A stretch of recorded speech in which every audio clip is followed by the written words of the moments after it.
there was an attack. Probably it was a private jet that was having some top positions in the private jet. And there was an attack on the private jet. There was an attack on the private jet. It was a private jet. It was an attack on the private jet. And it was some influential people that happened to be musicians that were on. You are welcome on Walking in the Light TV, also Church of Christ TV. Wow, we Church of Christ TV so no me mo akwaba. Na message say on subscribe to channel na. We boss subscribe button no so. Ne kwabo be icon dey di kan no. Send your education we suan into aso ba obenya bi ahwe. Mo Church of Christ TV so no. Ade 1 to 4, that means episode 1 to episode 4. Monya bi anhwe. Oko Walking in the Light TV. Abra be bo mi di na she YouTube kwa. We kwa kwenya Walking in the Light TV no. No ahwe 1 to 4 no wanya ntiase be pray. Na mmom ene de ntoaso ye episode 6 na April.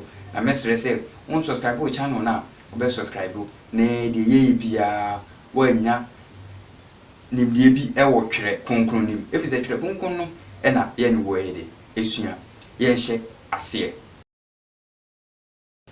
Afei wa wo hwe video na edi kan no a wa nwo so a wa bedru baby America say no sanko wachi no ko video bi di kan na video no ade a ye kasa afa obi a efre Eagle Prophet e wo Ghana ha also the Eagle Prophet ni prophecy about 2022 ebesimi we see 2022 year wa hye nkoma afa ho the ebesi den wa hwehwe yanze bechirim awaka say there was a car there jockey can be artist impemfo akese binu be nti chese 2022 ni do no one party pa bia o nyankopon ne mfa pa bia mbre ne kasa kire say nyankopon be ma niema ehu na ebesi na utie di o kana fana ye artist no fana ye impemfo no mo Ghana no the devil the 5 or say o munyina ye ntembra no mo na efi so o nyankopon na gini say o nyame akoa o kasa ni bre so pa na ne ye be pense mu ewo Walking the Light TV and a Church of Christ TV so ama na ade na ye no series needing the examine carefully. So on say was here examine carefully by brother Upon Junior Gilbert. Yes say me pe say sa onwen ete no ho ase say asem na wa yire no ho a oka no ukoka be benya ba bia agina a defend o mo ho ewo Bible mu na kom bia so ene ya pense business a quotation nim ama mo hu sene nchirase tie a ye free channel so John chapter 15 verse 26 when onnuanom omunyina ejina na omo e kansem bi de kire nemsi e be pense mu fa Bible na yenkinkan John 15 verse numbered 26 going or say but when the helper comes whom I shall send to you from the Father, the Spirit of truth who proceeds from the Father, he will testify of me, and you also will bear witness, because you have been with me from the beginning. Amen. Now, we have a quotation we have John 15, 26 to 27 amakan. Now, asem na oka no, mo fantum din say adesua a yesua no, Bible dey different. Bible wo sua, one, who is speaking, two, to whom is he or she speaking to, and three, how do I apply it? Sami say we never sua Bible. One na ekasa. Two, why na nipa kro kasa no ekasa akire. And three, na say say me no odi o, say nya me no odi o. Kwan ben so na me mfa enya adwuma. Asema Bible ekan, yen hwe nipa kro na ekasa. Yebehu nipa kuo bi a Yesu Kristo ya enu say Yesu na ekasa. Na Yesu na ekasa no, why na on na ekasa. Yen hwe. Ye sha so say when the helper comes, Yesu ebe ko no say or the oboafo bi ebe bro mo. Now say whom I shall send to you no yempe pakuro from the Father, the Spirit of truth. Them say your spirit of force war, your pseudo spirit war, spirit ya en kind of but you also the Spirit of truth. That means the Holy Spirit, you know, and ebeba. Now to say from the Father, ebe free jano ho, and onu Yesu Christo no ho. Now be testify of onu Christ no a kire omo. After what say 7:27, and you also will bear witness. And be a dance before, because you have been with me from the beginning. Amen. And the quotation of my waiting. Or say mo be a dance before if it's a data is mo be a dance before and say mo na no aka me ho afiri ahyase no ahyase be Yesu hyase na obey ministry no and ahyase na obeka asem onu Yakopon de asoma mo ansa na obewu no sankofo na o say spirit ne ba be ka omo ho ama mo a testify ono Christ no e na afi omo aye witness no na omo ka no dada Yesu share ministry na se no nka no ho wo de we believer wo de bia ka mo ntiase the book of 2 John actually ni nyinam say believers but omo ne ye witnesses which people the apostles ben and be kan Jesus Christo from abroad share ni ministry na say to the ender owuya osan kosoro nti yende ya aba na ebeji adi e na omo no a witness na omo e ka kire nti helper no e ba omo ho na wa be testify Christ no e na onu Yakopon no ama omo enti me ne wo ye nka ho nti mu am ko fasa quotation ni say konkon no wa ba eso na Yakopon na yi a kire say oboa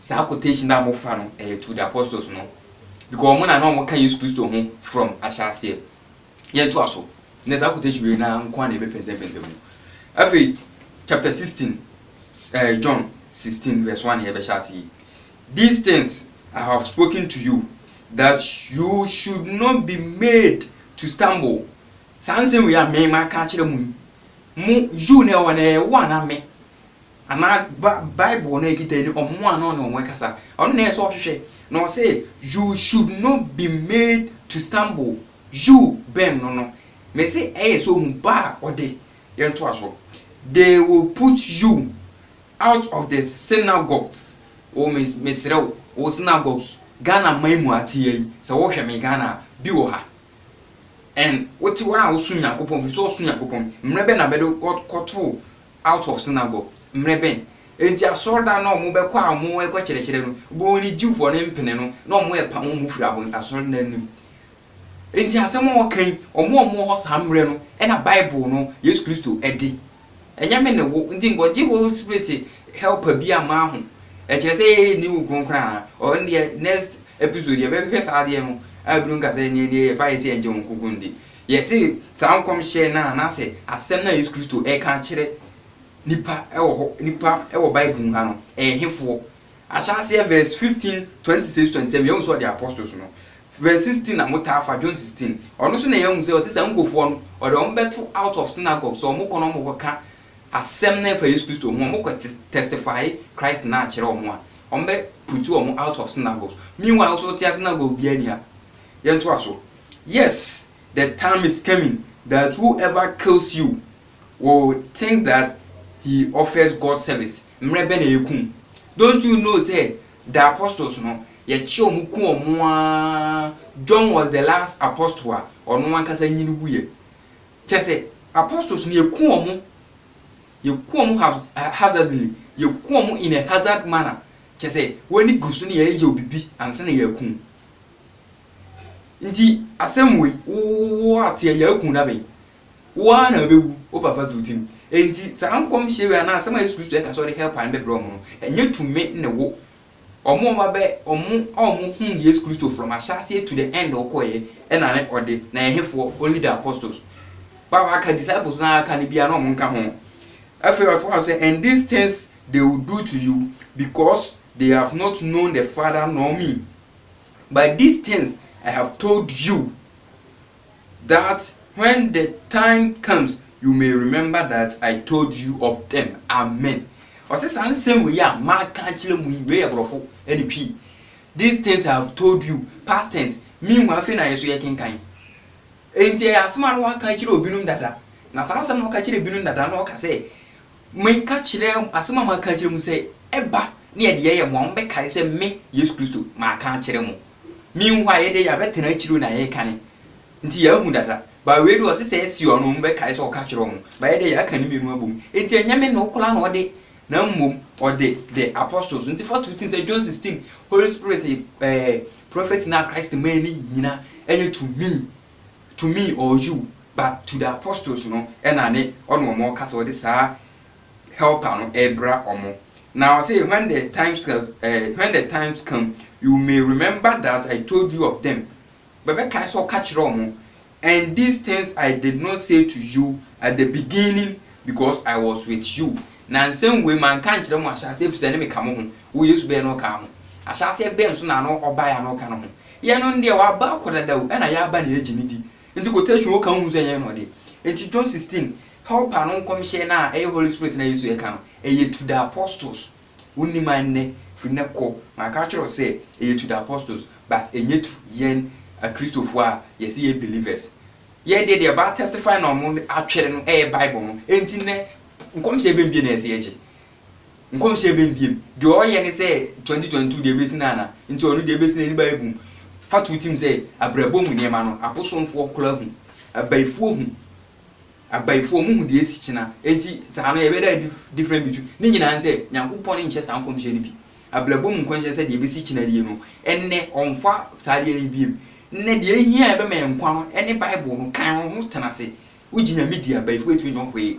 Nkomche o hihya o se binu benya accident say wo te Christ mu in a holy manner. There is no way say sa nkomche no wo ebeto only say o tama so be na wo ni de bia be dident a mo force de mo kwhye sa so fo yi ho ase afa yen hwe Luke 16:16 Luke chapter 16 verse 16 me kan kire so the holy prophet and Yakubu na yi na on tite on kan quotation we that de bia ye church Christ ya kan no on kan da on tie. The law and the prophets were until John. Brofi won't say Emrano any adifo no ebesi John the Baptist once no kan wonima nye John the apostle John the Baptist Emrano any adifo no besi wo no so nnenti aye Nyankopon ne mfa the 10 commandments in bla bia so ntwere foforo no apem e wo no so sa the law ne the 10 commandments nti from hokon bia medi 10 commandments zu bia ono aye kan SD for nti ase no. And was a prophet no so ka ho basically John the Baptist. So since that time the kingdom of God has been preached and everyone is forcing into it. Now there's all when any say asafo no obebam ubama obe try say heaven no be kobi then am di father say na she we have only heavenly father, that's a God. Most of them we did pa bi achi na we your friend father, what is that?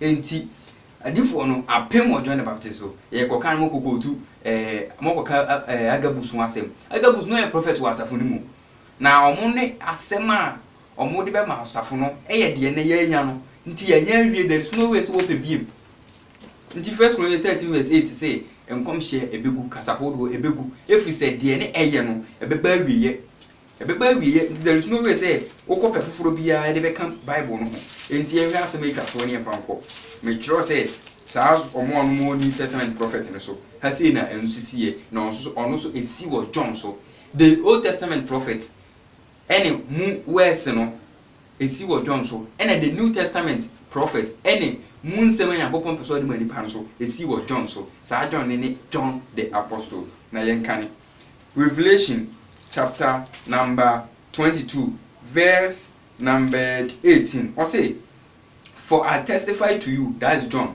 everyone who hears the words of the prophecy of this book, if anyone adds to these things, God will add to him the plagues that are written in this book. Verse 18 say, for I testify to you, or testify actually them say just accept no be canon or kahon or di wadanse or denadi akire say mo bia fa bi nkan wo fi so testify akire wi then at the book of John chapter 16 ne kai or verse 15 to 27 ne kai or say you be testify of me who Jesus Christ and the Holy Spirit na to the apostles no and John ne dey so wa testify akire wi na wa testify mo bia fa bi nkan ho till verse 19. And if anyone takes away from the words of the book of this prophecy, God shall take away his part from the book of life, from the holy city, and from the things which are written in this book. Amen. Now here 22 no, for Revelation no. Was it 21? The grace of our Lord Jesus Christ be with you all. Amen. And the word amen na book Bible na it for no. And no.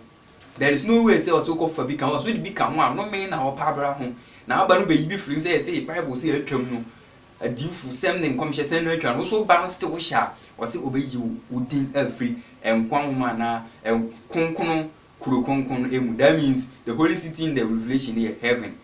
Udin enka ho the holy book udin written in ti mo amani abra mo di adifu achi no Bible so mo apem na ne wuni ma testify every Bible no achero. We don't testify new things from God.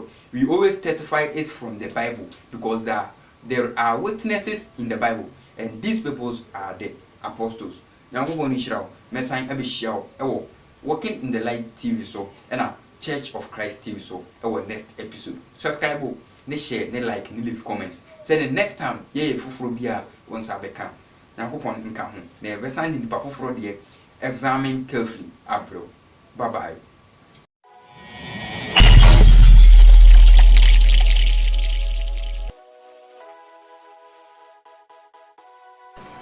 Walking in the Light TV presents to you Examine Carefully by Brother Opon Jr. Gilbert. Walking in the Light TV, great power comes with great responsibility. Stay blessed.